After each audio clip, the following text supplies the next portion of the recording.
and he's one of my great sort of gurus for how you lead a career properly, and I don't mean this as criticism, because I'm in the cult of Dylan where I actually think he's always up to something. Right.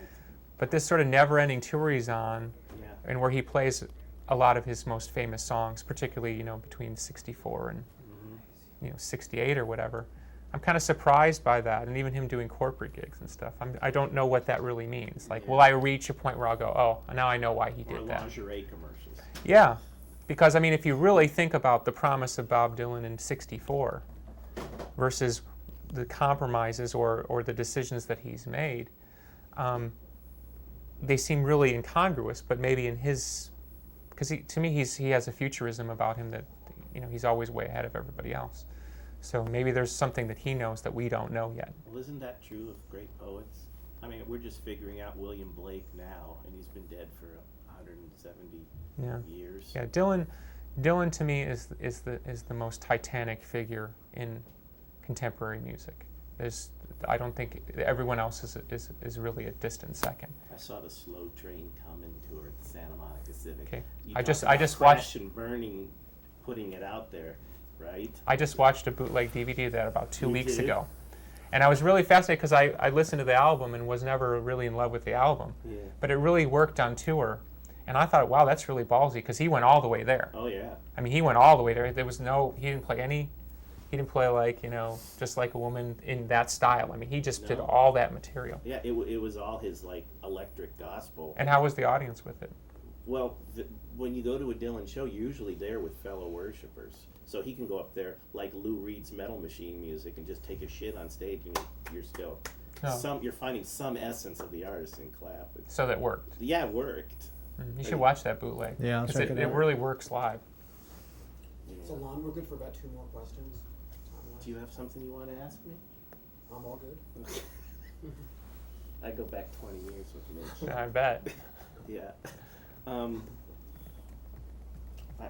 don't know. I just applaud you guys for having the humility to rejoin. And I'm not even going to ask you why the unit didn't come back together, because they're Well, that's obvious. Music. music. It's music. It's a simple music question. Yeah, I think music is about resonance, and I think resonance is about the time, and that's why I think Dylan doesn't give a fuck about corporate. He realizes that's the frequency, and that's what attracts him.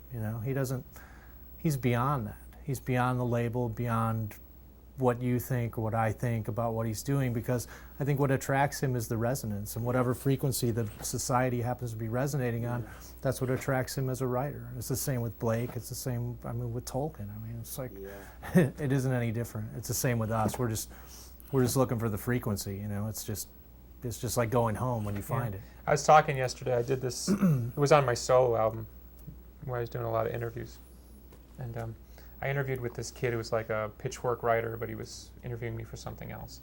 And it was that whole snarky thing, And he was really on me about, my sort of take on my past. And his sort of point was, you've had your best day, why can't you just kind of move on and live in your big mansion and just be happy and let the kids play and get out of the nursery kind of thing? And I said, you missed the entire point. The holy moment for me is when you get that frequency right. It's not that an album like Melancholy was about the sales. It was about locking into this sort of moment where it was like these great songs are coming out of you. And going back to Dylan, I'd read this interview with him where he had gone back to take painting classes in the early 70s, and somebody was, of course, saying, well, why did you do that? And he says, because I had to relearn how to do what I had once done effortlessly.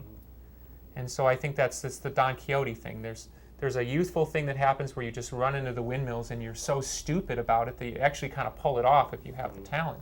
And then, of course, the awareness comes in. Other people start telling you who you are, where you fit in. Yes. Well, you're better than this guy, but you'll never be as good as Cream, or, whatever. You find your little place in the hierarchy, and you're told, just sit there and be happy. And, the restless spirit unit says, well, what about the next thing, and what about the next thing, and what about the next thing? And, of course, the public doesn't always interact with your next thing. So the managers and the agents and the record companies, they think you're a fucking idiot. Mm-hmm. Because how dare you follow up your mega zillion platinum album with the Yeah. sensitive ode to your mother's death? You know, God, you know, what a career killer. Yeah. And so, and now, of course, it's never been more ridiculous and surface laden. Mm-hmm. And it's going to be interesting because I think he's right. I think on one level you have to just sort of just say, well, that's the way that it is. You can't sort of wish for some utopian thing because it was probably always dystopian, you know. You've got to find a way to resonate with the audience, resonate with the music, even if it resonates so strongly within you that it resonates with them. Right. And that's where people like Dylan and Lennon, you know, they were great at just finding their groove, and then it just worked. And so I think that's the lesson we've had to learn over 20 years. Yeah. It's not just the Don Quixote thing, it's a Don Juan Castaneda thing too. Mhm. Just don't forget what's transforming inside is Yeah. really the story that you're living through as an artist. As Absolutely. you're evolving. And sometimes the people out there, I mean, I already know about the prophet being, shoved from his homeland. They don't get you anymore. Why can't you be what you were when we got big Mhm. boners Mhm. first time, man? And they get disappointed. Fans are loyal to a point, really. Well, I don't think they realize that even for them it's impossible. Yeah. I mean, that's the dichotomy. Is I think the fan thinks he's looking for something, but when he finds out it doesn't exist, he takes it on the artist. That's right. Because we can't supply the fan with something that doesn't exist for the fan. Yes. I mean, the that's fan true. has moved on. That's what I mean by resonance. Yeah. It's a different frequency. Yeah. The burden of being a hero that's another topic for Yeah, another right. time. It's the Joseph Campbell. Yeah, I love the myth of the hero. Yeah, it's great. So But Why- you guys are great. I could talk to you for a long time. But Oh, thank you, you. Lon. Good.